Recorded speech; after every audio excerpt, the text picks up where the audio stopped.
Hello students, we are studying a chapter 4 and हम लोग ने प्रीवियस वीडियो में जेनेटिक कोड्स के बारे में पढ़े थे। ओके, अब तक हम लोग ने बहुत सुना RNA, DNA, RNA, DNA, RNA, DNA. अब हम लोग क्या देखेंगे कि इन दोनों के बीच का डिफरेंस क्या है।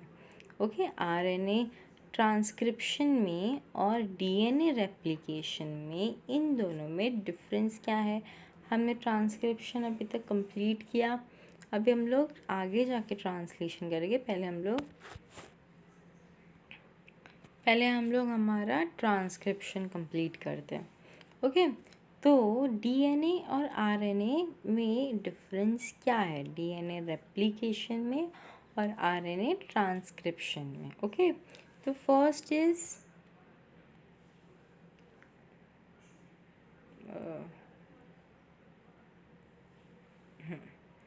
two molecules of double stranded DNA are produced।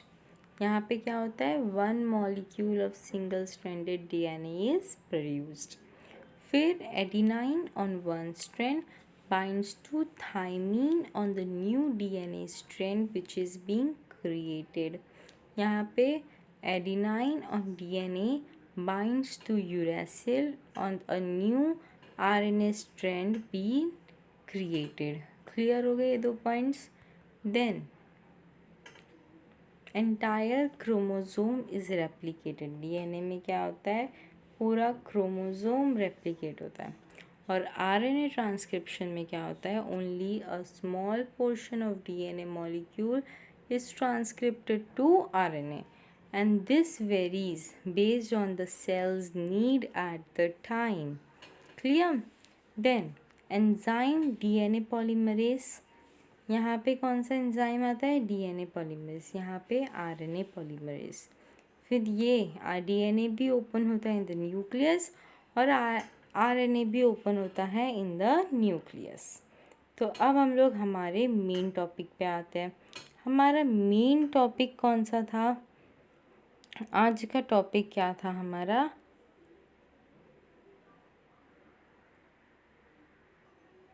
आज का टॉपिक है म्यूटेशन एंड जेनेटिक कोड के बीच में क्या डिफरेंस है। म्यूटेशन, जहाँ भी वर्ड म्यूटेशन आएगा तब समझ लेना गलती, वेरिएशन, चेंजेस। ओके, तो जेनेटिक कोड और म्यूटेशन का क्या रिलेशनशिप है, हम लोग अब वो देखते हैं।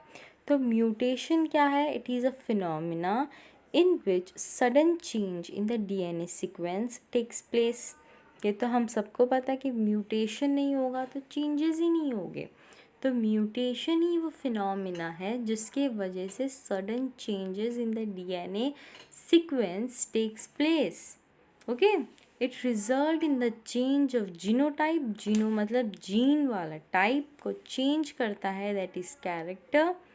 And along with recombination, mutation is raw material for evolution as it also result in variation। Mutation क्या है, म्यूटेशन एक रॉ मटेरियल है इवैल्यूएशन का and it also result in variation. Then during mutation possibility of loss, loss या फिर deletion, और gain, gain मतलब insertion या फिर duplicate of a segment of DNA results in alteration in the chromosome.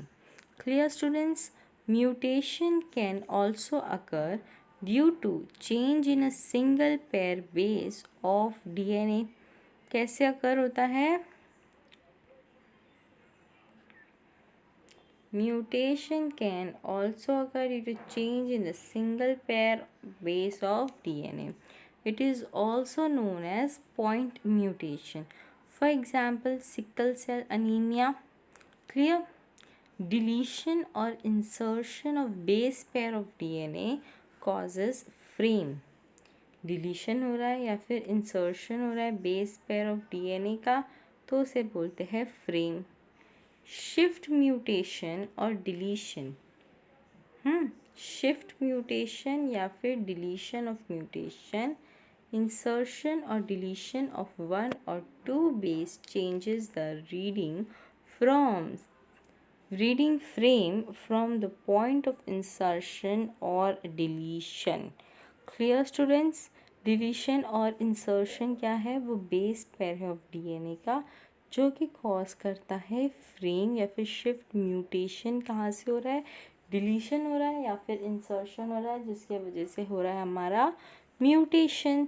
फिर insertion और deletion of 3 और multiples of 3 basis, insert or delete, result in insertion or deletion of amino acid, and reading frame remains unaltered from that point onwards.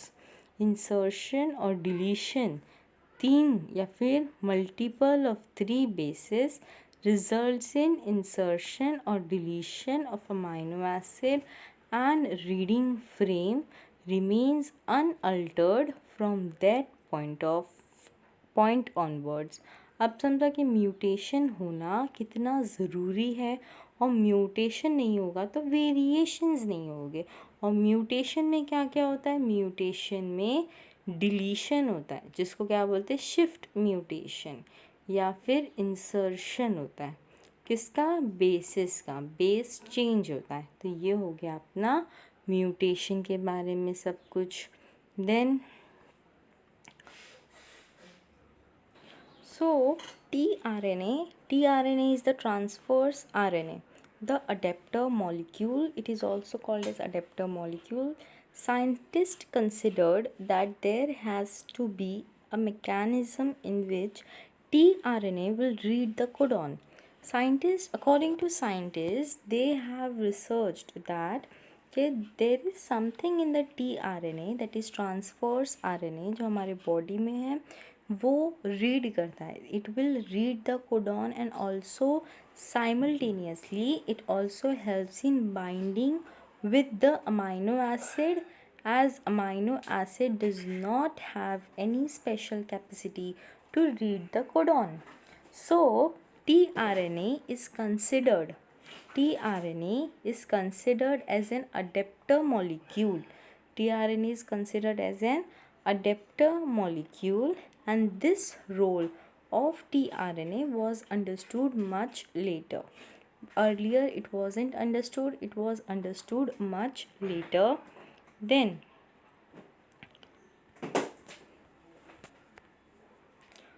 next is cloverleaf structure, that is two-dimensional of tRNA. We are going to study about it now. Zoom in. We are going to study about this structure later. It is a two-dimensional structure of tRNA, and it possesses an anticodon loop that has base complementary to the codon. Clear? ये इसके पास क्या है? It possesses an anticodon loop that has bases complementary to the codon. It is called anticodon. Clear? It shows amino acid acceptor and 3' end having unpaired CCA bases, that is amino acid binding site. इतना समझा कि उसको क्या बोलते हैं? कि वो poses करता है एक anticodon loop that has bases complementary to the codon. Clear? I'll use a ink. Bases complementary to the codon. It is also called anticodon. It shows amino acid acceptor and कौन सा and है? 3' end, and having unpaired CCA bases. CCA bases क्या है? amino acid binding site to which amino acid binds. हम लोग tRNA के बारे में ही पढ़ रहे हैं अभी तक. And for every amino acid there is specific tRNA initiator. Her amino acid के लिए स्पेसिफिक tRNA होता है. Then initiator tRNA is specific for methionine. methionine के लिए स्पेसिफिक क्या है? Initiator tRNA. There are no tRNAs for stop codons.